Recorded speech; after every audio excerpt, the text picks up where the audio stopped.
El día de la expiación o Yom Kippur es el día más importante en las fiestas de los judíos. ¿Por qué? Porque era el día en el que se perdonaban cada uno de los pecados del pueblo. Es así como nosotros debemos de tener una relación con Dios para que nuestros pecados sean perdonados cada uno de los días que nosotros vivamos. Gracias por acompañarnos en Escuela Sabática Universitaria y los invitamos para que continúen con el programa.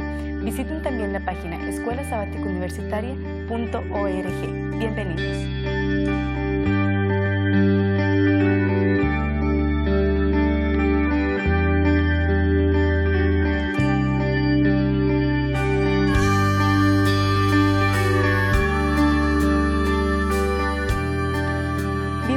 Escuela Sabática Universitaria, estamos ya a la mitad de este trimestre, estamos en la lección número 6.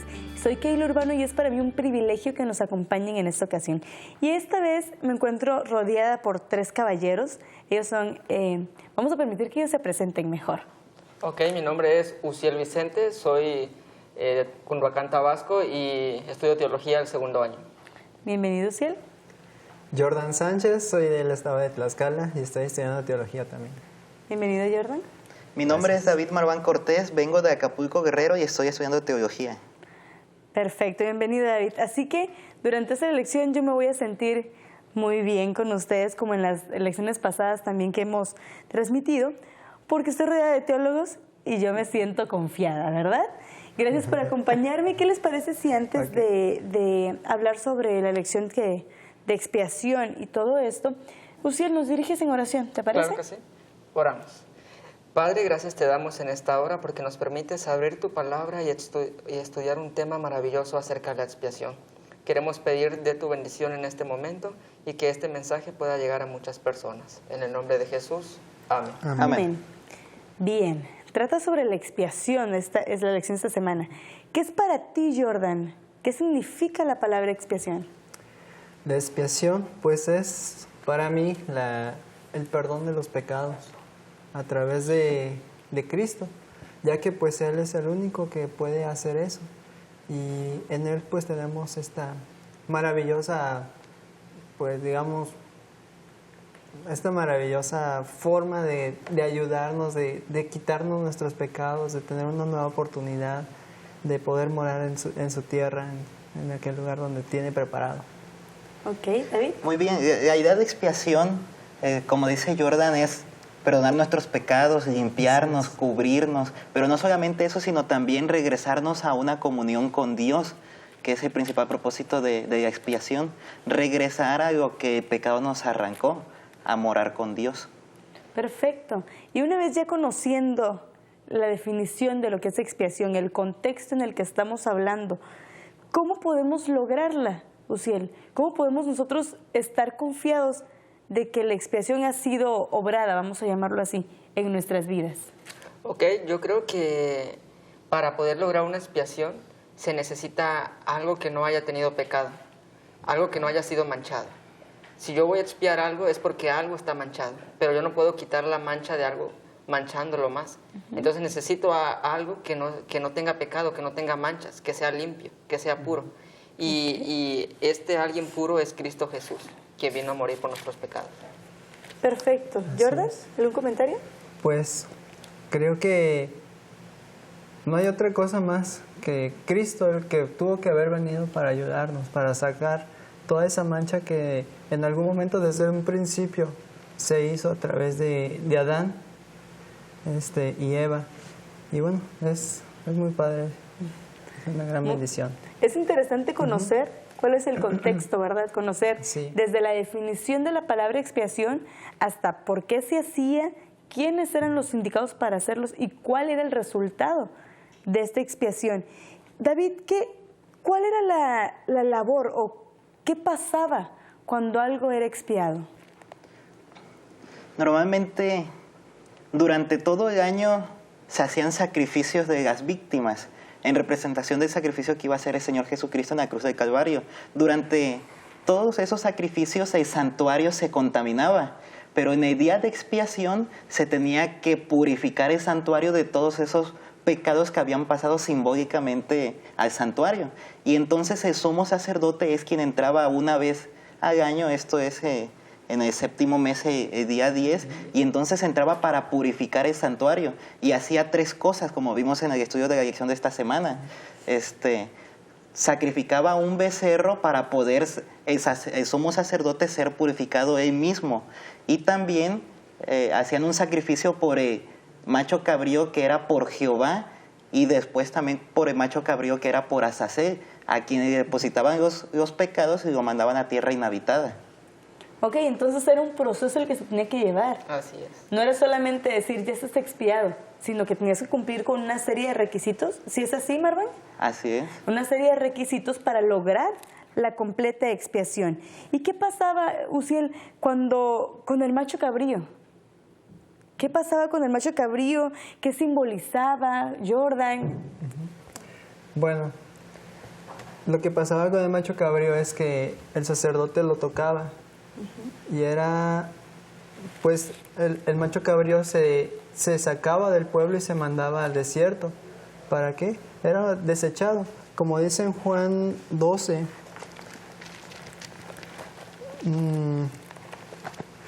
se transferían los pecados, más que nada. Dice ¿sí? que el príncipe, algo así, dice que el príncipe también es desechado de la tierra. Está hablando, digamos, al mal. Así de esta manera, Azazel representa al mal, al diablo. Y él es el desechado del pueblo para que muera. Ok. Uziel, ¿quién hacía este trabajo de la expiación? ¿Quién era la persona indicada? Porque yo me imagino, bueno, no es que yo me imagine, sino que así era prácticamente. En el santuario cada persona tenía su labor específica, ¿cierto? Cierto. No era de que yo le voy a ayudar al compañero porque lo veo medio lento, sino que cada persona tenía la labor específica. Entonces, ¿quién era la persona encargada de ejercer la expiación? Si buscamos ahí en Levítico 16, versículos 32, dice de la siguiente manera: hará la expiación el sacerdote que fuere ungido y consagrado para ser sacerdote en lugar de su padre, y se vestirá las vestiduras de lino, las vestiduras sagradas, y hará la expiación por el santuario santo y el tabernáculo de reunión.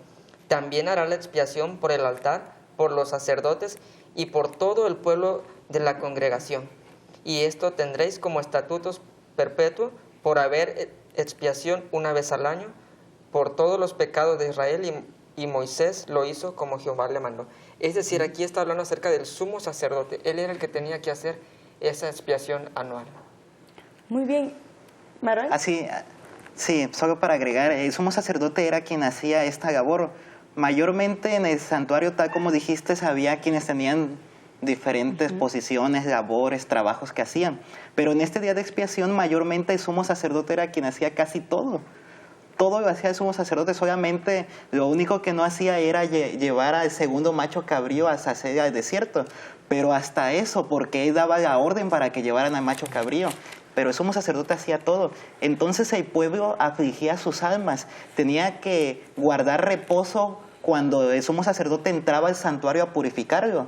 Es decir, el pueblo confiaba en el sumo sacerdote, que el sumo sacerdote pidiera perdón por sus pecados y por los pecados del pueblo. De la misma manera, nosotros hoy necesitamos confiar en Jesús, porque Él es quien está intercediendo por nosotros en el santuario celestial.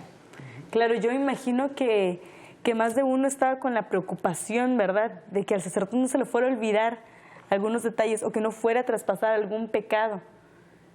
Porque era parte fundamental en la estabilidad, en la comunión que ellos iban a tener con Dios más adelante. Así es. El perdón es fundamental en esto de la expiación. ¿Qué papel jugaba el perdón o cómo se sentía después el pueblo de Israel después del día de la expiación?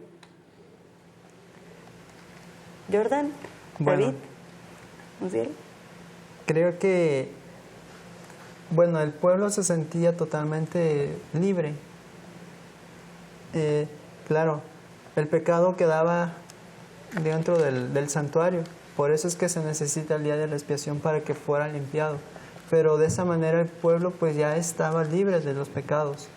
Así es.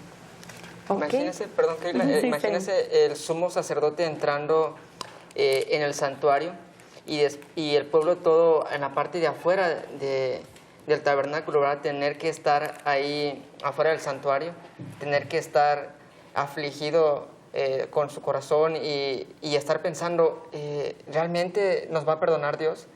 ¿Realmente el sumo sacerdote va a salir de allá dentro del santuario? Porque si el sumo sacerdote no salía, quería decir que los pecados no habían sido perdonados. Entonces, toda la atención que ellos tenían, pero sobre todo la confianza que ellos tenían en la persona que había entrado, ¿verdad?, para que intercediera por sus pecados. Claro. Marván, ¿algún comentario sobre esto? Sí. Hablando acerca del perdón, Miqueas 7, 18 y 19 dice: ¿qué Dios como tú que perdona la maldad y olvida el pecado del remanente de su heredad? No retuvo para siempre su enojo, porque se deleita en misericordia. Él volverá a tener misericordia de nosotros, sepultará nuestras iniquidades y echará en lo profundo del mar todos nuestros pecados. Dios, en el día de la expiación, Dios ya había perdonado los pecados del pueblo. Así que prácticamente más que esperar perdón, ellos esperaban regresar a esa comunión con Dios, porque el sumo sacerdote entraba para hacer para reconciliar al pueblo con Dios. La tarea primordial del sumo sacerdote allí era mediar entre el pueblo y Dios para regresarlos a una comunión. El perdón ya se les había aplicado al pueblo, pero ellos esperaban regresar a esa comunión con Dios. Así es. Claro, Y Jordan. es lo mismo que tenemos ahorita. Por ejemplo, en Romanos 3, 23, dice: por cuanto todos pecaron y están destituidos de la gloria de Dios, se refiere a todos nosotros, siendo justificados gratuitamente por gracia, mediante la redención que es en Cristo Jesús. O sea que prácticamente nosotros podemos sentirnos también como el pueblo de Israel, libres de cualquier pecado. Pero para eso tenemos ya nuestro Salvador. Esa es una diferencia también muy buena. Quisiera comentar, Keila, perdón. Igualmente en Romanos 5:11 nosotros encontramos algo muy importante y que era algo para complementar lo que decía Jordan. Dice: y no solo esto, sino que también nos gloriamos en Dios por el Señor nuestro Jesucristo, por quien hemos recibido ahora la reconciliación. Es decir, lo que dice David, el pecado había traído separación entre Dios y el hombre, y ahora Cristo Jesús vino a reconciliarnos, vino a restaurar eso que estaba perdido, ¿verdad? Y ahora somos reconciliados por medio de Cristo Jesús, y debemos de gloriarnos en esto. Y bueno, yo creo que el pueblo de Israel, como están mencionando ahorita, tenía mucha confianza en el sumo sacerdote. Tenía la confianza puesta en él para lo que fuera a pasar. Entonces nosotros como jóvenes cristianos, ¿en dónde queda nuestra confianza o dónde queda nuestra esperanza de que Jesús está intercediendo por nosotros en el cielo? Yo creo que nosotros debiéramos tener la plena confianza en Cristo Jesús. A veces como jóvenes tenemos caídas, tenemos detalles en nuestras vidas y a veces pensamos que Dios no nos perdona, que hemos cometido un pecado tal que Él no puede perdonarnos. Pero si nosotros confiamos y nos acercamos hacia Él confiadamente y confesamos nuestros pecados, nosotros sabemos que Él va a ser fiel y justo para perdonarnos. Así que debemos de depositar toda nuestra confianza en Cristo Jesús. Claro. Sí. Hay, no solamente, más que depositar nuestra confianza en Él, también hay veces que, como venía una pregunta en la dirección de cómo podemos lograr nosotros olvidar lo que hemos hecho, o sea, porque Dios nos perdona, pero a veces nosotros no lo olvidamos. Lo más difícil para nosotros es olvidar esos errores, esos pecados que hemos cometido. Dios nos perdona, pero a veces nosotros seguimos recordándolos. Y decía la lección, ¿cómo podemos encontrar alguna forma de ya no recordar esas cosas? Pues hay que saber que cuando Dios nos perdona, Dios las olvida. Y si Dios ya las olvidó, ¿por qué nosotros seguiríamos recordando? Claro, y con esto vamos a terminar el primer bloque de nuestro repaso de la lección, pero vamos a mantener en mente la siguiente pregunta. ¿Por qué si Dios nos perdona? ¿Por qué vamos a tener un juicio más adelante? Yo creo que esa es una pregunta bastante complicada. Muy interesante. Muy interesante, así que vamos a darnos tiempo para reflexionar. Y ustedes también en casa podrán reflexionar por qué nosotros tendremos más adelante un juicio si ya hemos sido perdonados. Continuamos.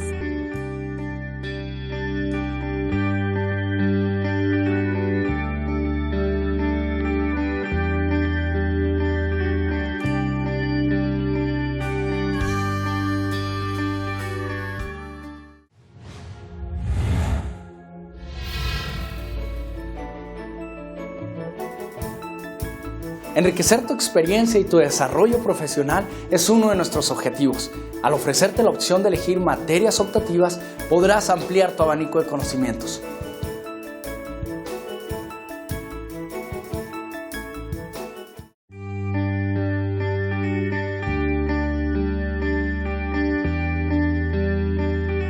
Bienvenidos de vuelta a Escuela Sabática Universitaria. Gracias por acompañarnos durante este corte. Y hace un momento lancé la pregunta de por qué, si Dios nos perdona, aún ejerce un juicio.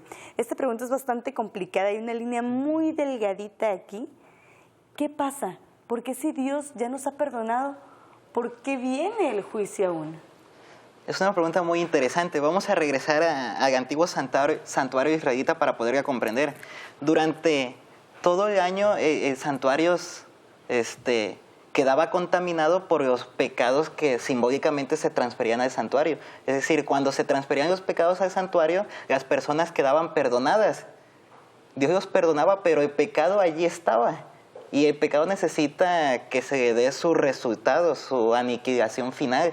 Y por lo tanto, en el día de expiación se hacía esa labor, que era donde el pecado quedaba erradicado para siempre. Es decir, Dios ya había perdonado a los israelitas, pero llegaba un momento en el que el pecado necesitaba ser quitado para siempre. De la misma forma para nosotros. Dios nos ha perdonado nuestros pecados, pero que Dios nos perdone nuestros pecados no quiere decir que el pecado ya desapareció. El pecado allí está todavía. En el santuario celestial, simbólicamente se transfiere al santuario celestial ahora. Y por lo tanto, tiene que haber un día de juicio para que el pecado quede totalmente, desaparezca totalmente, se arranque totalmente para siempre.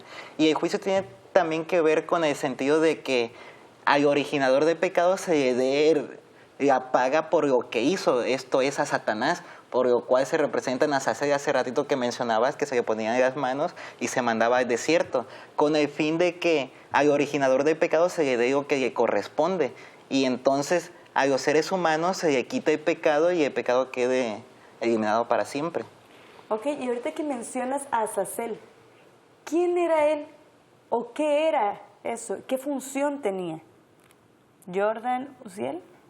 Bien, pues él era uno de los machos cabríos sobre los cuales todos los pecados se depositaban sobre él, y entonces este tenía que ser echado fuera del campamento, mandado al desierto.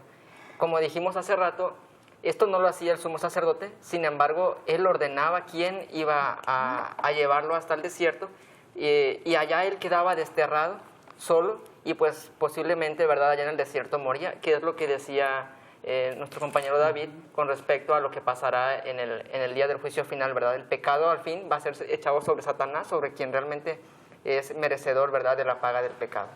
Muy Así bien. es. En Juan 12:31 dice: ahora es el juicio de este mundo. Ahora el príncipe de este mundo será echado fuera.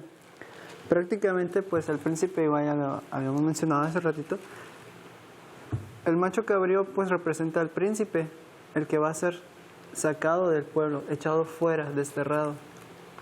Muy bien. Y una vez que ya está desterrado, se supone que los pecados ya han sido eliminados.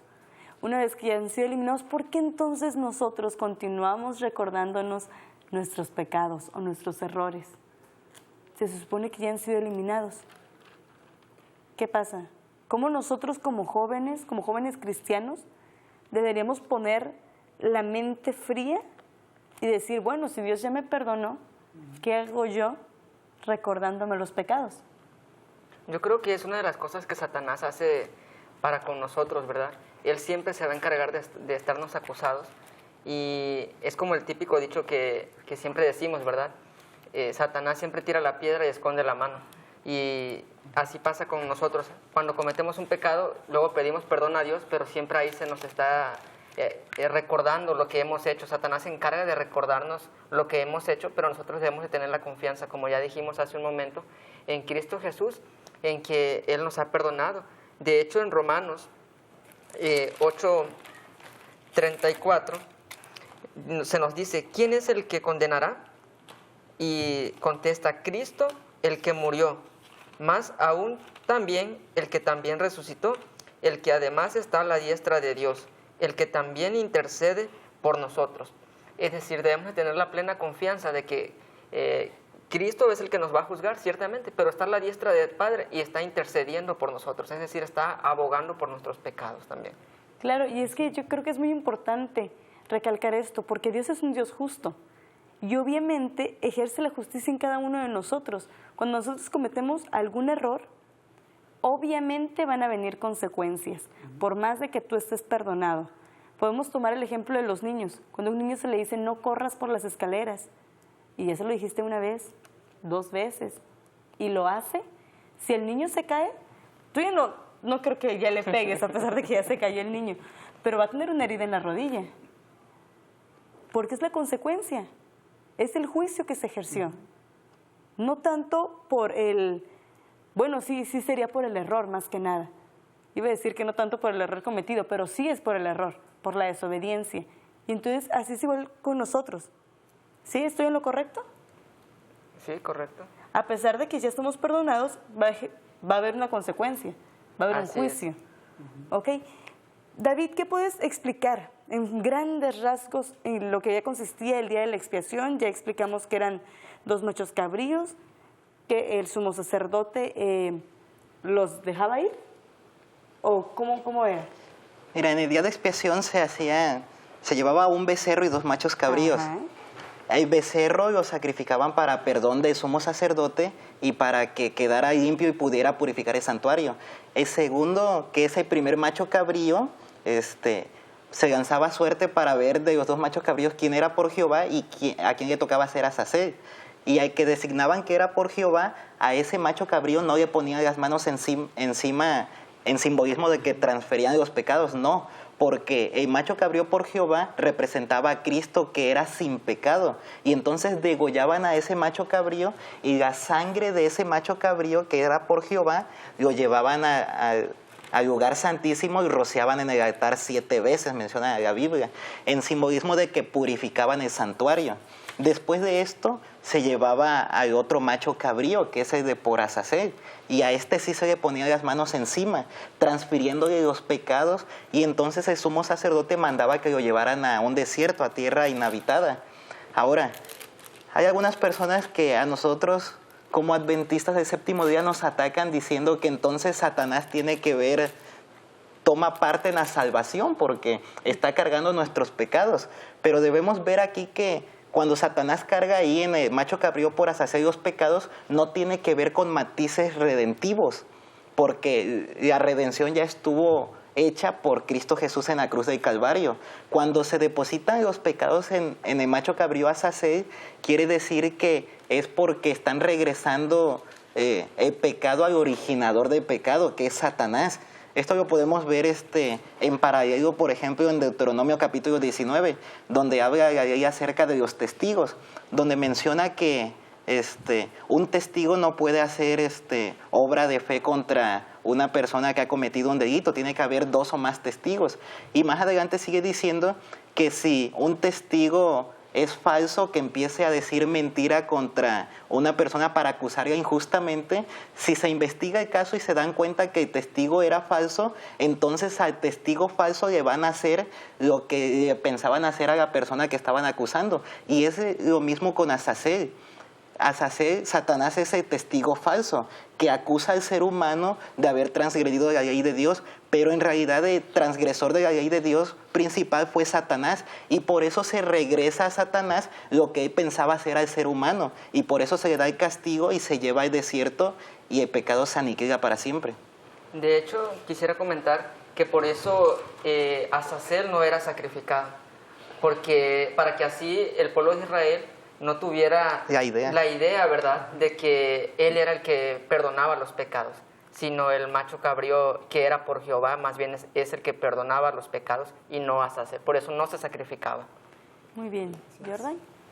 Pues no tengo que Completamente comentar. de acuerdo, Sí. ¿verdad?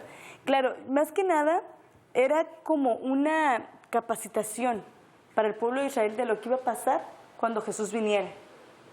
¿Sí?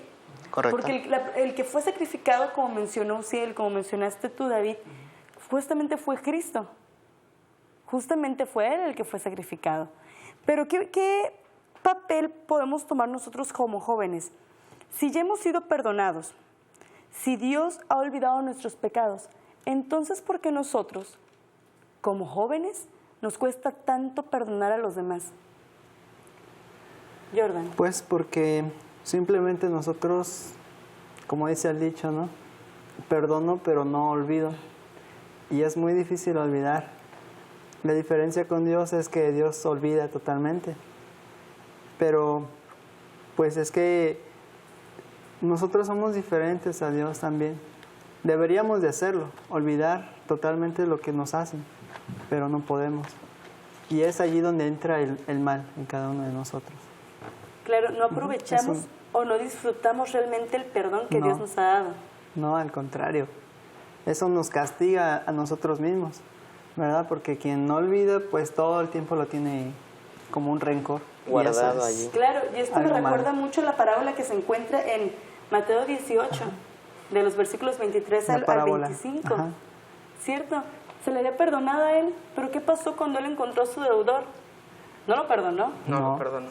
Entonces, yo creo que debemos de tener muy en claro nosotros como jóvenes y como personas que creemos en el perdón de nuestro Señor Jesucristo, aprender a perdonar a los demás.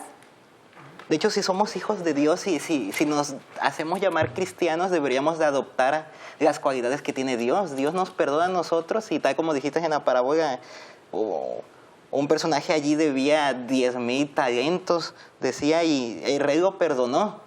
Y entonces ya después este salió y encontró a uno que le debía 100 denarios y entonces no lo perdonó. Y tristemente esta es la naturaleza, la realidad del ser humano.